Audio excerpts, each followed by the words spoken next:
पिछले विशेष सत्र से इस सत्र के बीच में हमारे 4 पूर्व विधायकों को हमने खो दिया है। हीरा सिंह मरकाम जी के देहावसान की दुखद खबर 28 अक्टूबर 2020 को प्राप्त हुई। हीरा सिंह मरकाम आदिवासी नेता थे। उच्च शिक्षा प्राप्त थे। एमए के बाद गोल्ड मेडल में के साथ एलएलबी की उपाधि हासिल की। वे शिक्षक थे, उपाध्यक्ष महोदय, और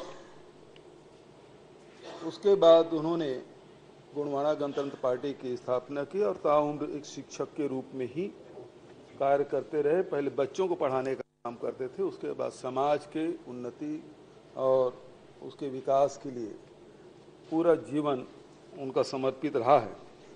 अध्यक्ष महोदय, वे 96 में और 98 में 2 बार विधायक चुने और दोनों बार हम साथ थे। मध्य प्रदेश में भी उनके साथ बैठने का अवसर मिला और 98 जब आए तो मध्य प्रदेश और छत्तीसगढ़ की विधानसभा में भी उनके साथ बैठने का अवसर मिला है। बहुत स्पष्टवादी थे अध्यक्ष महोदय और अपने सिद्धांतों से कभी समझौता नहीं करते थे। हमेशा आदिवासी हितों की बात, आदिवासी संस्कृति और उसके उन्नयन और विकास के लिए उनका जीवन पूरा समर्पित रहा। बहुत कम साधन में भी अभी कोरबा जिले से उठ के पूरे छत्तीसगढ़ में और मध्य प्रदेश में गोंडवाना का प्रभाव उन्होंने फैलाया। जब भी वो जाते थे, सैकड़ों हजारों के तादाद में आदिवासी एकत्रित होते थे और उनको संगठित करके उनके अधिकारों के प्रति लड़ाई लड़ते थे।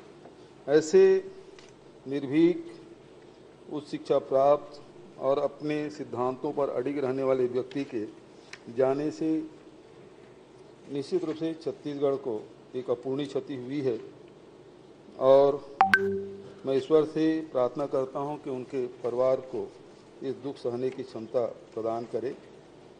माननीय अध्यक्ष महोदय, उपाध्यक्ष महोदय, विभाजित मध्य प्रदेश के जमाने से माल खरौदा के विधायक रहे पूरनलाल जागड़े जी का भी निधन एक अपूर्णीय क्षति। वो अडभार के निवासी थे और हमेशा समाज के जो शोषित, पीड़ित और सर्वहारा वर्ग के लिए वो संघर्षरत रहे। अध्यक्ष महोदय, लाल महेंद्र सिंह टेकाम 2003 में हम लोगों के साथ विधानसभा में थे।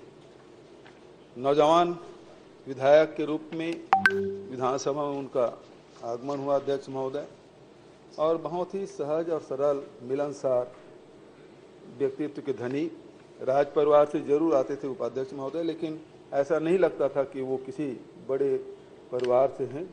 उनका व्यवहार बहुत ही सहज सरल रहा है, लेकिन 53 साल की उम्र में उनका निधन होना ये कोई जाने का उम्र नहीं है अध्यक्ष महोदय, उपाध्यक्ष महोदय, लेकिन विधि के विधान के सामने हम सब नतमस्तक हैं और निश्चित रूप से एक आदिवासी नेता हमने खोया है और उसके जाने से एक अपूर्णीय क्षति हुई है। उसके परिवार के प्रति भी संवेदना व्यक्त करता हूं। आदरणीय उपाध्यक्ष महोदय, घनाराम साहू जी 72 में 25 साल की उम्र में विधायक बने। पहले वो शिक्षक थे और शिक्षकीय कार्य करते करते ही राजनीति में आए और 72 में पहली बार गुंडरदेव विधानसभा के विधायक बने और फिर निर्दलीय विधायक बने थे। फिर 77 में वो कांग्रेस ज्वाइन किए। कांग्रेस के उस समय जनता लहर में भी वो हमारे दुर्ग जिले से जीत के आए थे और उसके बाद 98 में तीसरी बार विधानसभा में कांग्रेस के सदस्य के रूप में वो रहे। अध्यक्ष महोदय, हम लोगों से बहुत ही निकट का संबंध रहा है, क्योंकि जिस मेरा एक गांव उसी विधानसभा में पड़ता है, तो हम लोग हमेशा दौरे में आते थे, तो हमारे गांव भी आते थे, उनसे मुलाकात होती थी। बहुत ही सहज सरल और मिलनसार व्यक्ति के धनी, साथ ही संगठन के विभिन्न पदों पर भी काम करते रहे। वे अनेक दलों से भी चुनाव लड़े उपाध्यक्ष महोदय, भाजपा से भी चुनाव लड़े थे, शायद बसपा से भी एक बार चुनाव लड़े और अभी अंतिम समय में वो फिर कांग्रेस छोड़ के भाजपा में भी चले गए थे। तो सभी दलों के लोगों से उनका बड़ा निकट का संबंध रहा है। वो विचार से ज़्यादा संबंधों को ज़्यादा जोर देते थे और ऐसे व्यक्ति के जाने से निश्चित रूप से अपूर्णीय क्षति हुई है। मैं शोकाकुल परिवार के प्रति संवेदना व्यक्त करते हुए अपनी वाणी विराम देता हूँ।